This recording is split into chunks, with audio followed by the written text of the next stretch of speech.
오늘 하나님께서 우리에게 주시는 말씀은 여호수아서 10장 1절부터 14절에 있는 말씀입니다. 예루살렘 왕 아도니세덱은 여호수아가 아이성을 점령하면서 여리고성과 그 왕에게 한 것과 똑같이 아이성과 그 왕을 진멸시켜 희생제물로 바쳤다는 소식과 또 기브온 주민이 이스라엘과 화친하고 그들과 함께 살고 있다는 소식을 듣고 몹시 놀랐다. 기브온으로 말하면 왕이 있는 도성처럼 큰 성읍이고 아이성보다도 더 큰 성인데다가 기브온 주민은 모두 용맹한 전사들이었기 때문이다. 그래서 예루살렘 왕 아도니세덱은 헤브론 왕 호함과 야르못 왕 비람과 라기스 왕 야비아와 에글론 왕 드빌에게 전가를 보냈다. 내게로 와서 나를 도와주십시오. 우리가 함께 기브온을 칩시다. 기브온이 여호수아와 이스라엘 자손과 화친하였다고 합니다. 그리하여 아모리 족속의 다섯 왕 곧 예루살렘 왕과 헤브론 왕과 야르못 왕과 라기스 왕과 에글론 왕이 연합하여 그들이 모든 군대를 거느리고 올라와서 기브온을 공격하려고 진을 쳤다. 기브온 사람들은 길갈 진에 있는 여호수아에게 전가를 보냈다. 이 종들을 버리지 마십시오. 속히 우리에게로 와서 우리를 구출하여 주십시오.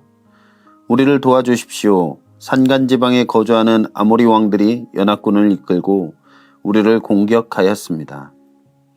여호수아는 정예부대를 포함한 전군을 이끌고 길갈에서 진군하여 올라갔다.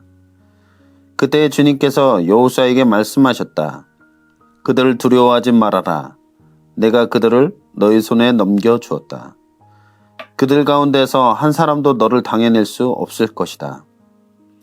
길갈에서 떠난 여호수아의 군대는 밤새도록 진군하여 기습작전을 폈다. 주님께서 이스라엘 군대 앞에서 그들을 혼란에 빠지게 하시니 여호수아는 기브온에서 그들을 크게 무찔러 승리하였다. 그는 베로론의 오르막길을 따라 아세가와 막게다까지 추격하여 그들을 무찔렀다.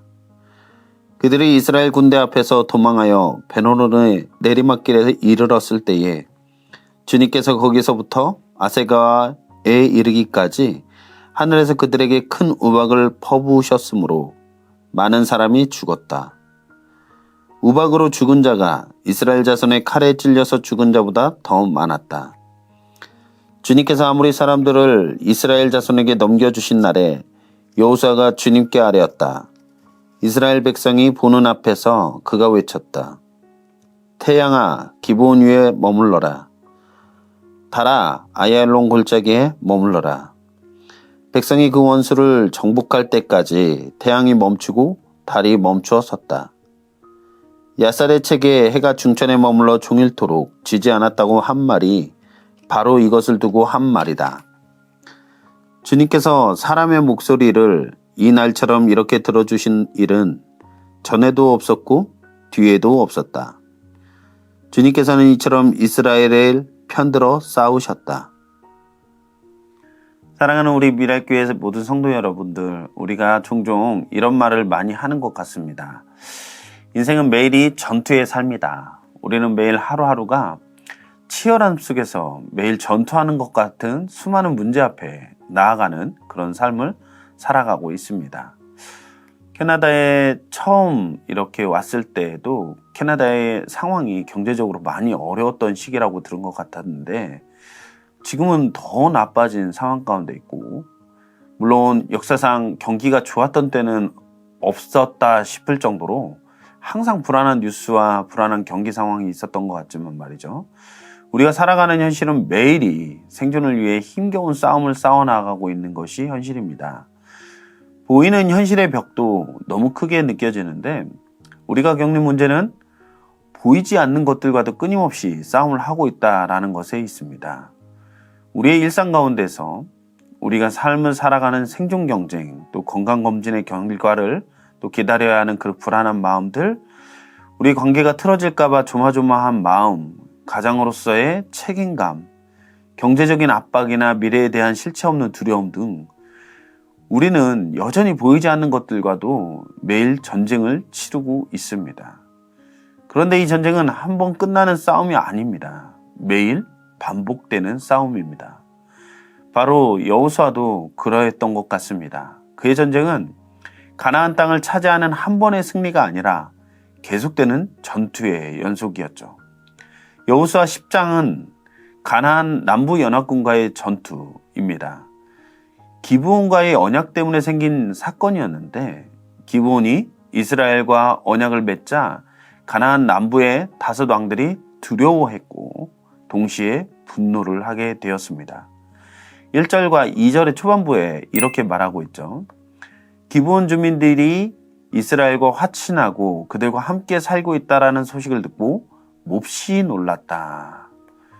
왜 놀라워했습니까? 기브온은 전략적인 요충지였고 군사력이 강한 도시였으며 이 일을 통해서 이스라엘이 확장이 될 것이 눈앞에 보였기 때문입니다. 그래서 다섯 왕이 연합해서 기브온을 공격하게 되었습니다. 이런 위기 상황 속에서 기브온은 급히 이스라엘에게 도움을 요청하였습니다. 여호수아는 기브온과 맺은 언약을 지키기 위해 밤새 자신들이 진치고 있던 길갈에서부터 달려갔습니다. 여기서 중요한 것은 이 전쟁의 출발점이 기브온과 맺은 불완전한 언약 때문이었음을 우리는 알 수 있습니다. 기브온은 자신들이 속여서 언약을 맺게 되었죠. 그러나 하나님은 그 언약을 버리지 않으셨습니다. 그리고 이스라엘의 발걸음을 하나님 자신의 싸움으로 바꿔 놓으셨습니다. 하나님께서 길갈에서 기브온으로 달려가는 여호수아에게 그들을 두려워하지 말아라. 내가 그들을 너희의 손에 넘겨주었다. 라고 확신을 주셨습니다. 기브온을 도우려고 여호수아가 출전하여 전투에 임하였을 때 본문 10절에 이렇게 말하고 있죠. 주님께서 이스라엘 군대 앞에서 그들을 혼란에 빠지게 하시니 여호수아는 기브온에서 그들을 크게 무찔러 승리하였다.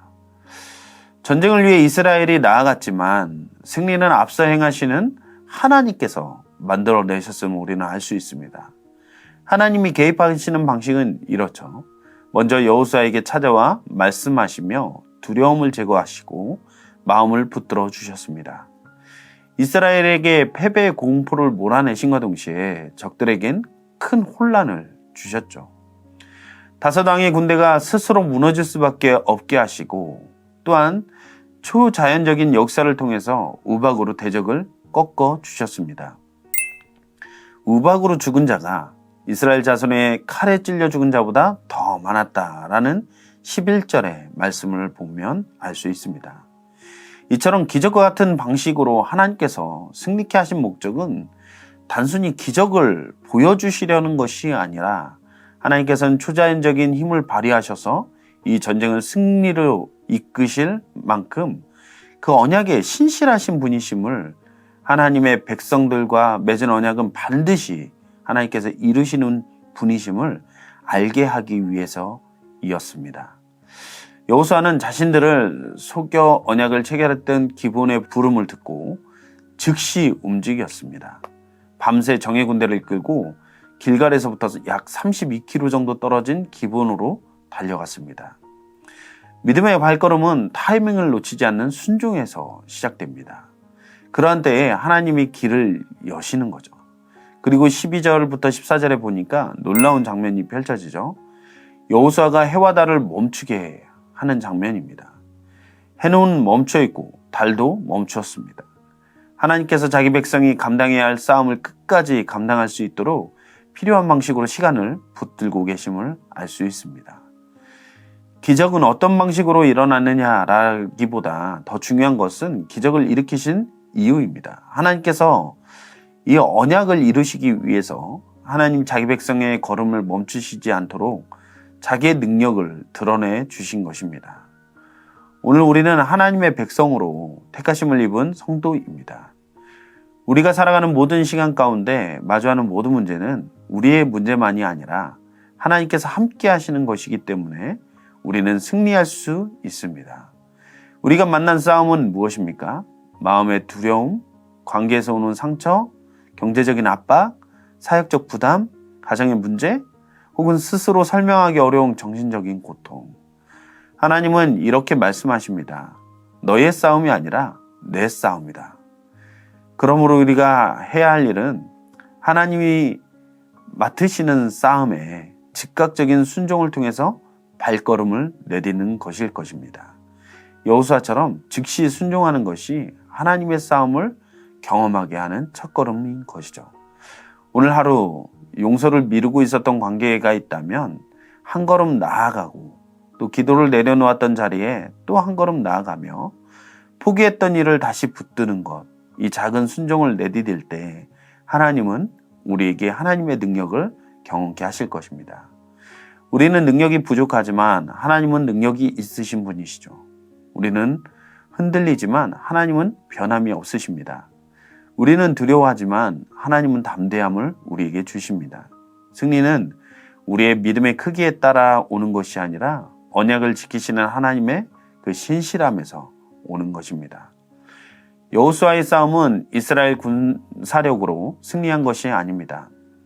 우박을 내리신 분도, 시간을 멈추신 분도, 대적의 마음을 흩으신 분도, 승리를 확정하신 분도 모두 하나님이셨습니다. 오늘 하나님이 우리에게 말씀하고 계셔요. 내가 너희의 싸움을 대신하겠다. 두려워하지 말고 나를 신뢰하며 나아와라. 하나님의 신실하심이 오늘 우리의 삶에 크고 작은 모든 전쟁과 같은 상황들을 승리케 하실 것을 믿고 오늘도 이 말씀을 붙들고 믿음 안에서 승리하는 그 한 걸음을 내딛는 우리 미랄교회 모든 성도님들이 다 되시기를 간절히 소망합니다. 기도하시겠습니다. 사랑의 하나님, 너무나도 감사합니다. 우리의 불완전한 결정과 또 그 언약 가운데서도 하나님은 그 신실하신 언약을 실행시키시는 분으로서 우리와 함께 하시며 결국 마침내 승리하게 하심을 여호수아의 또 기브온의 그 전쟁 가운데 보게 하셨습니다. 하나님, 우리가 정말 하나님께서 우리와 맺어주신 언약을 바라보며 또한 믿음의 행보를 또 한 걸음을 걸어 나아갈 때 주님께서 우리와 함께하여 주시고 기적과 같은 방법을 통해서라도 하나님은 하나님의 백성들을 신실함으로 이끌어 가심을 우리가 믿고 믿음 안에서 나아갈 때 하나님을 날마다 그 능력을 날마다 경험하며 나아가는 우리 미랄교회 모든 성도님들 다 될 수 있도록 주님 인도하여 주시옵소서. 오늘도 주저하는 일이 있다면 한 걸음을 내디딜 수 있는 용기를 주시고 또한 하나님 그런 상황 가운데서 승리할 수 있는 하나님의 능력의 역사를 경험하는 귀하고 복된 하루가 될 수 있도록 주님 역사하여 주시옵소서. 이 모든 말씀을 우리 주 예수 그리스도의 이름으로 기도했습니다. 아멘.